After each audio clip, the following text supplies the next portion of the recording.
The piercing bark shattered the mundane hum of the airport terminal. It wasn't just a bark. It was a desperate, urgent clamor that ripped through the quiet anticipation of late-night travel, echoing with an alarm that froze every traveler in their tracks. This was the sound of a K-9 unit, a trained, disciplined customs dog named Max, doing something completely unprecedented. He had never disobeyed a command in 3 years of service, until this night. Before we unravel this incredible tale, drop a comment below telling us where in the world you're watching from. And if you're captivated by extraordinary K-9 hero stories like this one, make sure to hit that subscribe button. You won't want to miss what's coming next. The sterile, fluorescent glow of the International Arrivals Hall at a major airport cast long, clean lines across the polished floor. The air hummed with the low murmur of tired travelers, the gentle rumble of luggage wheels, and the distant, tinny announcements over the PA system. Passengers, mostly weary but relieved, shuffled slowly through the final customs queue, their faces a mix of anticipation and exhaustion.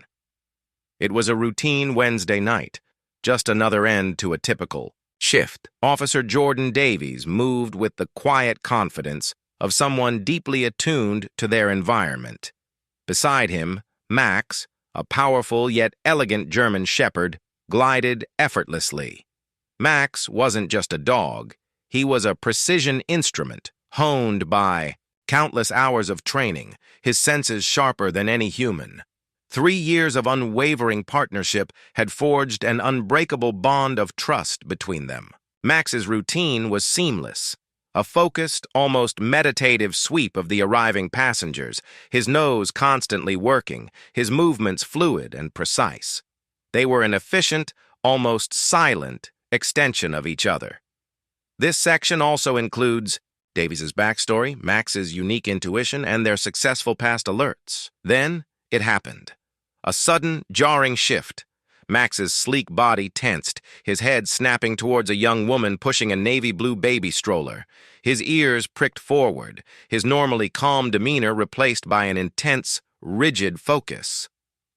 Before Officer Davies could even tighten his grip on the leash, Max lunged. It wasn't the controlled, deliberate alert of a detection dog. It was a desperate, powerful leap towards the stroller, his front paws landing on its edge with startling force. The air filled instantly with a woman's terrified scream. Passengers, previously shuffling in tired resignation, scattered like startled birds. A collective gasp rippled through the terminal, replaced quickly by shouts of alarm and the scraping sound of luggage being dropped. The stroller tipped precariously, the blue baby blanket sliding to the polished floor. Beneath the fallen blanket, an object gleamed. It was metallic, cold, and utterly out of place. Officer Davies, seeing it, immediately reacted, his voice cutting through the rising panic, echoing the single chilling word, "Gun!" Airport security, previously contained and professional, erupted into a frenzy of action. What had begun as a routine customs check had just unveiled something that would send federal agents racing into action and irrevocably change multiple lives forever. Halfway through processing the passengers, Max's demeanor shifted. Her ears pricked forward, head turning sharply toward the far end of the terminal, where a muffled child's cry echoed. Officer Davies followed her gaze to a woman who had just entered, pushing a navy blue stroller with one hand while clutching a large shoulder bag with the other.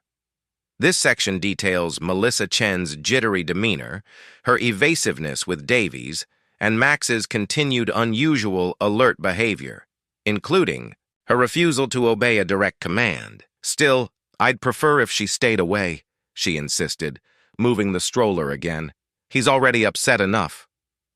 Max let out a soft whine, a sound Officer Davies recognized as frustration. The dog knew something was wrong and was trying to communicate. Officer Davies checked her documents. The passport identified her as Melissa Chen, 32, with multiple Asian entry stamps. Her baby's passport showed Benjamin Chen, 7 months, with a single entry from South Korea.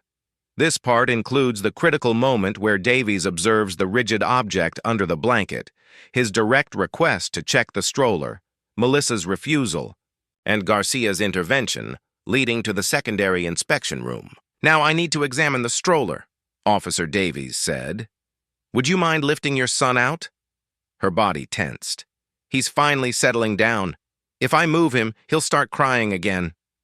"Ms. Chen," Supervisor Garcia insisted, "we need to inspect the stroller completely."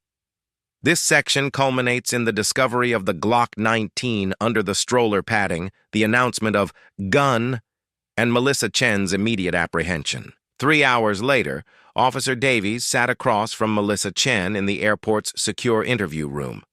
The stark fluorescent lighting emphasized the dark circles under her eyes and the tear tracks on her cheeks. Her handcuffs had been removed, a cup of untouched coffee cooling on the table before her. In the adjacent room, Officer Ramirez remained with baby Benjamin, who had been examined by airport medical staff and declared healthy, though dehydrated and exhausted. This introduces Agent Powell and delves into Melissa's harrowing account of domestic abuse by Robert Keller, her altered documents, and her escape with Benjamin. She reached up to touch her cross necklace, a gesture Officer Davies had noticed repeatedly. "The evidence is right here," she said quietly, twisting the gold cross to reveal a tiny USB drive built into its base. "Videos from our home security system, hospital records I managed to download, financial documents showing how he controlled all our accounts, everything." Agent Powell took the USB drive, promising to review it immediately. This part also includes Melissa's explanation for bringing the gun and her desperation to protect Benjamin, and Davies' decision to trust her. 6 months later, Officer Davies parked his SUV outside a modest house in a quiet Seattle suburb. Max sat up in the back seat, recognizing their location with a soft whine of anticipation. "Yes, we're visiting them," Officer Davies confirmed, smiling at his partner's enthusiasm.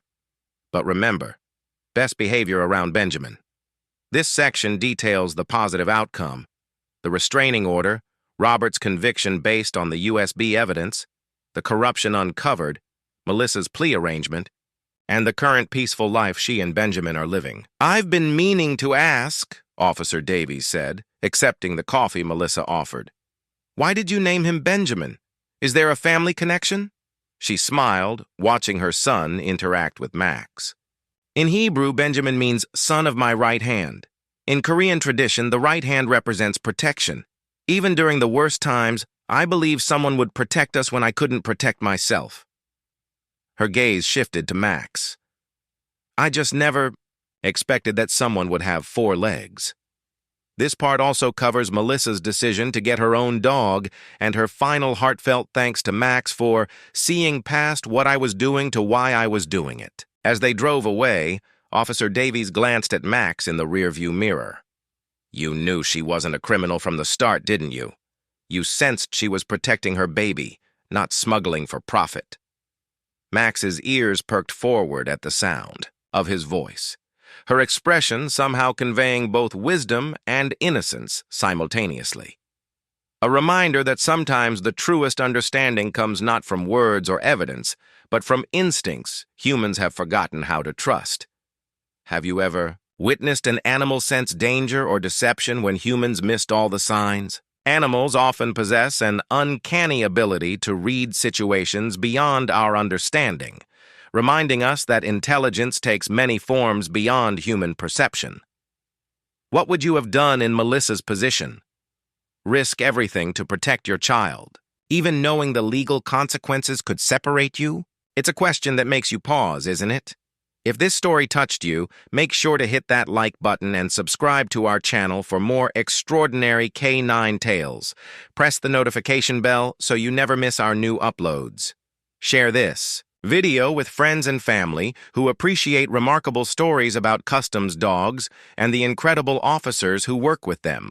Check out our other K9 hero stories appearing on your screen right now, including the amazing tale of a tracking dog who found a missing Alzheimer's patient during a blizzard, and the bomb detection K9 who cleared a school minutes before disaster. We'll see you tomorrow, same time, with another brand new video.